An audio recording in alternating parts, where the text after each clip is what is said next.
আসসালামু আলাইকুম ওয়া রাহমাতুল্লাহি ওয়া বারাকাতুহু নাহমাদু ওয়া নাসাল্লি আলা রাসূলিহিল কারীম আম্মা বাদ।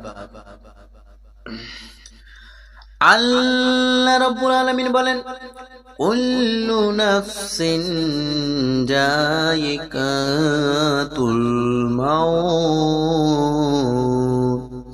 আল্লাহ তাআলা কোরআনের মধ্যে বলেন, পৃথিবীর জমিনে যত মানব জাতি আছে, যত মানুষ আছে, যত প্রাণীকুল আছে, যত জীব জন্তু পশু পাখি যা কিছু আছে, আমি আল্লাহ সবার মধ্যে রূহ দিলাম।